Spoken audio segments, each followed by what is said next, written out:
Vamos falar sobre uma pesquisa realizada pelo Programa Nacional de Saúde do Ministério da Saúde, ainda no ano de 2019. O que é preocupante nessa pesquisa é que o Brasil vem apresentando um aumento no índice de alcoolismo entre as mulheres. As mulheres estão bebendo mais, estão consumindo mais álcool. E esse é um assunto que a gente abre a partir de agora com o médico Dr. Urânio Paiva, médico especialista em dependência química.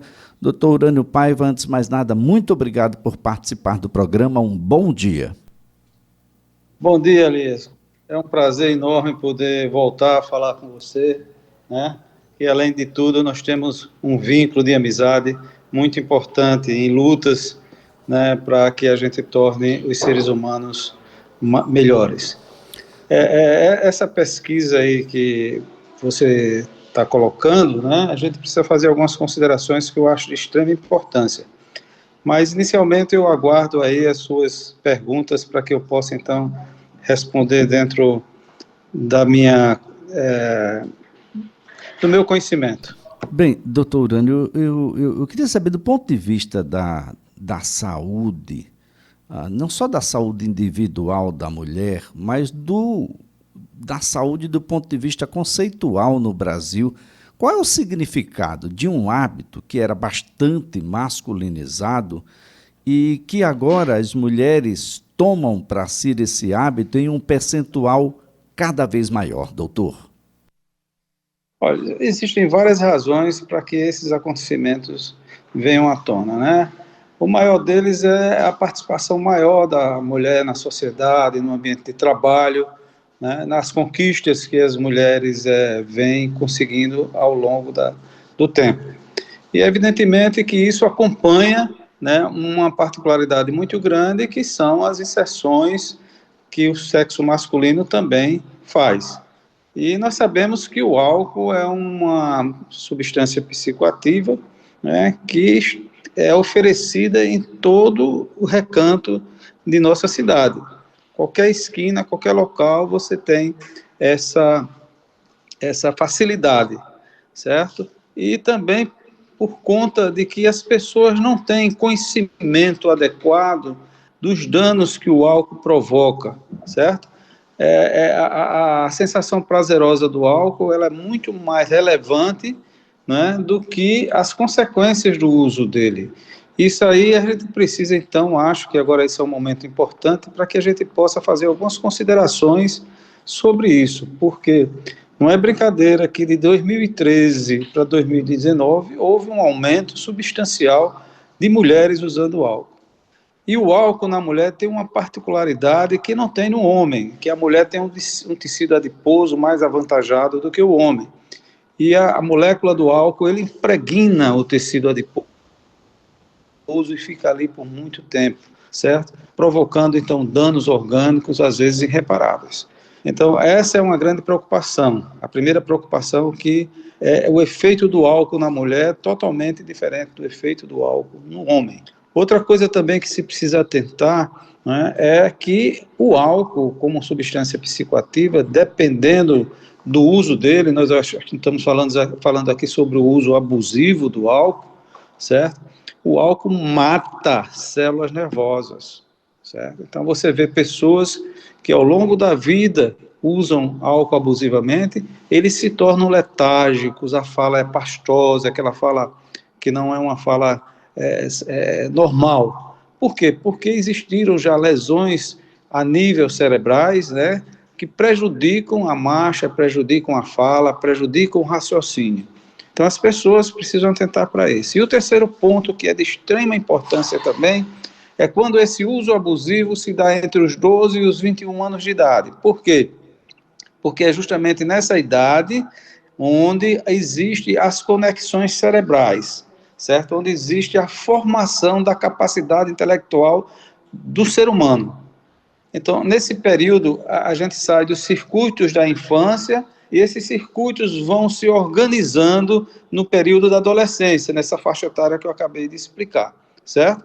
Então, quando esses circuitos vão se organizando, se coloca, então, uma substância psicoativa que atrapalha a formação desses circuitos. Porque quando a gente fala substância psicoativa, é toda a substância que altera o metabolismo cerebral, por isso que é chamada psicoativa. Então, as pessoas que iriam ter uma formação cerebral de nível de consciência, de nível de QI, né, de percepção, tudo isso fica prejudicado quando o uso abusivo do álcool se dá exatamente nessa data. Certo, Elisa? Agora, doutor Urânio, me vem aqui a cabeça, qual é o perfil dessa mulher que consome álcool de forma abusiva em maior percentual? São mulheres, por exemplo, da periferia, sem uma escolaridade que lhe permita um discernimento maior acerca do uso e do comprometimento de saúde e social também do álcool, ou escolaridade não é definitivamente uma barreira para o álcool, ele consegue suplantar aquelas que também têm maior escolaridade? Olha, essa pesquisa mostra, né, que houve um aumento substancial nas mulheres que têm mais escolaridade. A dependência não escolhe cor, não escolhe sexo, não escolhe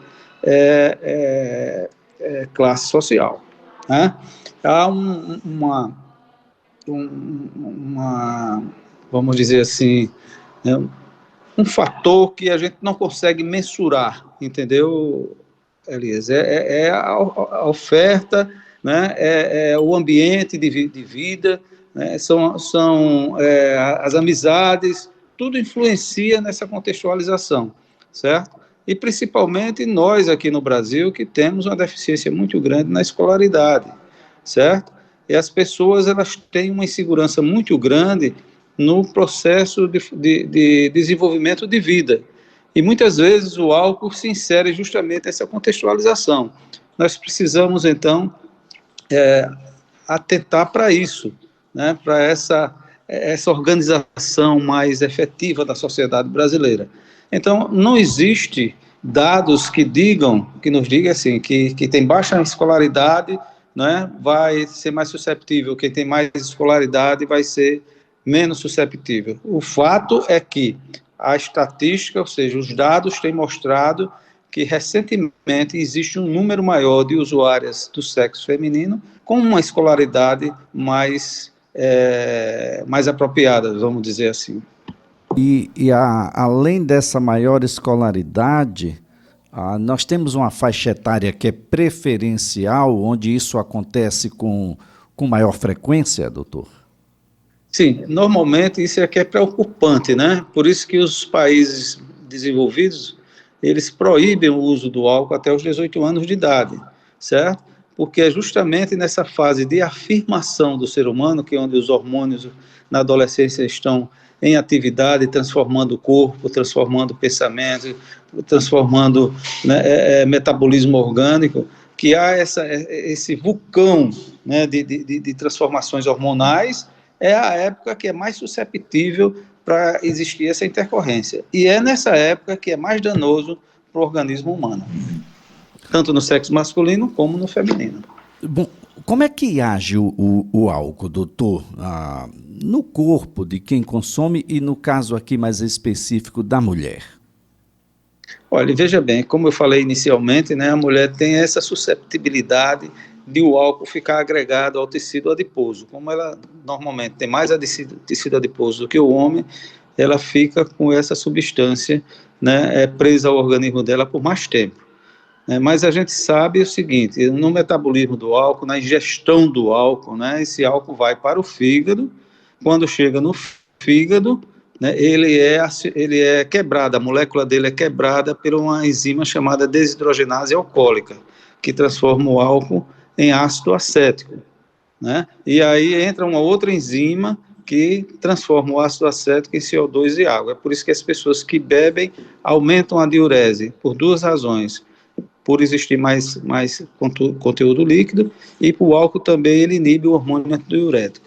Então, são muitas, né, assim, muitas alterações metabólicas que ocorrem com o uso do álcool.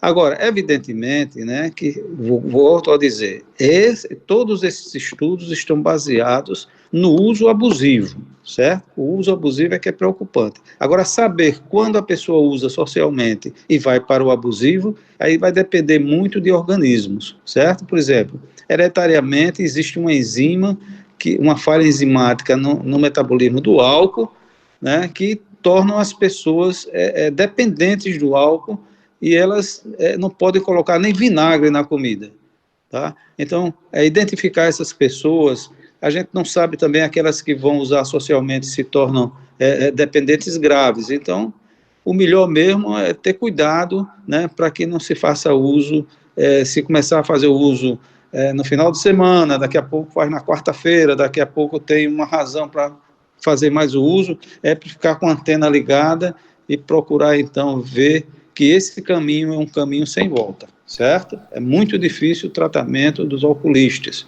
né, porque a gente sabe que a oferta é muito grande. É a patologia mais difícil de tratar, é o alcoolismo.